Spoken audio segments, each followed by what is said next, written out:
Fibre क्या है और फाइबर क्यों ज़रूरी है, फाइबर किन किन चीज़ों में पाया जाता है और इसके फ़वाइद क्या हैं, मुकम्मल मालूमात जानिए इस वीडियो में। अस्सलाम वालेकुम नाज़रीन, उम्मीद करती हूँ आप सब खैरियत से होंगे। नाज़रीन, आज का टॉपिक बहुत अहम है। आज मैं बात करूँगी फ़ाइबर के बारे में कि फ़ाइबर क्या है, ये हमारे जिस्म में क्यों ज़रूरी है और ये किन किन खाने की चीज़ों में मौजूद होता है। हमारी बॉडी में दो तरह के कार्बोहाइड्रेट्स होते हैं, एक होते हैं सिंपल कार्बोहाइड्रेट्स और एक होते हैं कॉम्प्लेक्स कार्बोहाइड्रेट्स। ये दोनों अलग अलग चीज़ों में पाए जाते हैं। सिंपल कार्बोहाइड्रेट्स सफ़ेद आटा, चावल और चीनी में प्रेजेंट होते हैं। इसके अलावा बहुत सी बेक फूड में भी ये प्रेजेंट होते हैं। लेकिन जब हम बात करते हैं कॉम्प्लेक्स कार्बोहाइड्रेट्स की, ये नाम से तो कॉम्प्लेक्स है लेकिन ये अच्छे वाले कार्बोहाइड्रेट्स हैं। और ये किन चीज़ों में मौजूद होते हैं, ये फ्रूट, नट्स, सीड्स और वेजिटेबल्स में प्रेजेंट होते हैं। जब हम कॉम्प्लेक्स कार्बोहाइड्रेट्स लेते हैं तो इसका एक बेहतरीन हिस्सा फाइबर है। फाइबर कॉम्प्लेक्स कार्बोहाइड्रेट्स का वो हिस्सा है जो डाइजेस्ट नहीं होता। ये प्लांट्स और जूसेस से आता है, इसके अलावा फ्रूट से आता है। ये जिस्म को बहुत ज़्यादा फायदा देता है। फाइबर तीन तरह का होता है, नंबर 1 सॉल्युबल, नंबर 2 इनसॉल्युबल और नंबर 3 इनडाइजेस्टेबल स्टार्च। ये दोनों जिस्म में अलग अलग तरह के फायदे देते हैं। सॉल्युबल फाइबर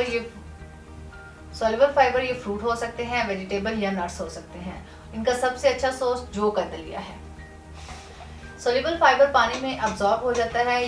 जब ये पानी में मिक्स हो जाता है तो ये जेल बन जाता है, तो फिर ये स्टमक में डाइजेस्ट नहीं होता और वो स्लोली मूव करना शुरू कर देता है। जब आहिस्ता आहिस्ता नेक्स्ट पार्ट यानी स्मॉल इंटेस्टाइन में पहुंचेगा तो इस तरह स्टमक देर तक भरा रहेगा और इससे ज़्यादा देर तक भूख भी नहीं लगेगी। यानी आपने कैलोरीज मुनासिब मिकदार में ली है लेकिन ज़्यादा देर तक आपको भूख नहीं लगेगी। इसका मतलब ये कि अगर कोई भी इंसान अपना वेट मेंटेन रखना चाहता है या अपना वजन कम करना चाहता है तो ज़्यादा फाइबर वाले ग़िज़ाओं का इस्तेमाल करें। और आप कैलोरीज भी कम इस्तेमाल करते हैं और ज़्यादा देर तक आपको भूख नहीं लगती। छोटी आंत में भी ये जेल आहिस्ता से मूव करती है, तो ये वहाँ जो न्यूट्रिएंट अब्जॉर्ब होने होते हैं तो ये इन्हें वहाँ भी स्लोली जज्ब करता है, जिसमें ग्लूकोज और कोलेस्ट्रॉल होता है। अगर ग्लूकोज ब्लड में एकदम से बढ़े तो ये डायबिटीज़ पेशेंट्स और नॉर्मल लोगों के लिए अच्छा नहीं होता। तो अगर ये ज़्यादा मिकदार में होगा तो लीवर में जाना शुरू हो जाएगा और वहाँ पर फैटी एसिड बनाएगा। वो जिस्म के एडिपोज टिश्यू यानी फैट टिश्यूज में चर्बी बनकर स्टोर होना शुरू हो जाएगा। फाइबर वाले खानों में जब ग्लूकोज स्लोली जज्ब होता है तो शुगर भी आहिस्ता आहिस्ता जाएगा, तो बॉडी को जितना भी ग्लूकोज मिलेगा वो जज्ब हो जाएगा, जिससे बॉडी में चर्बी बनेगी ही नहीं। इसलिए मैं ये कहूँगी कि डायबिटीज़ या हाइपरटेंशन के पेशेंट्स को हाई फाइबर डाइट लाजमी लेनी चाहिए। इसके अलावा हम जितने भी खाने खाते हैं 50% कोलेस्ट्रॉल इन खानों में अब्जॉर्ब हो जाता है। लेकिन अगर हम वो ग़िज़ाएं लें जिनमें फाइबर ज़्यादा मिकदार में मौजूद हो तो आधा कोलेस्ट्रॉल जिस्म से पखाना के ज़रिए निकल जाता है। तो ब्लड प्रेशर या कोलेस्ट्रॉल के मरीजों को चाहिए कि फाइबर वाली ग़िज़ाएं लाजमी इस्तेमाल करें। सोल्यूबल फाइबर जिस्म में इंसुलिन सेंसिटिविटी बढ़ाता है, इसलिए बहुत सारी बीमारियों से ये प्रोटेक्ट करता है। दूसरे नंबर पर है इनसॉल्युबल फाइबर। ये fibre leafy vegetable, seeds, grains और नट्स और कुछ नट्स में भी होता है। इनसॉल्युबल फाइबर पानी में मिक्स नहीं होता बल्कि पानी को अब्जॉर्ब करता है। इसका मतलब ये है कि ये स्टूल यानी पखाना का वजन ज़्यादा कर देता है, यानी जिस्म में मौजूद इन न्यूट्रिएंट को जज़ब कर लेता है जो टॉक्सिन या हार्मफुल होते हैं। हमारी कॉलन म्यूकस मेम्ब्रेन यानी आंतों की म्यूकस मेम्ब्रेन में इन हार्मफुल केमिकल को चिपकने नहीं देता ताकि वो ब्लड में अब्सॉर्ब ना हो जाए। इनको पखाने यानी फीसिस के साथ एक्सट्रीट कर देता है। इनसॉल्युबल फाइबर ये piles, diarrhoea, constipation, colon cancer का बेहतरीन इलाज है और इन बीमारियों से जिस्म को प्रोटेक्ट भी करता है। तीसरे नंबर पर आता है इनडाइजेस्टेबल स्टार्च।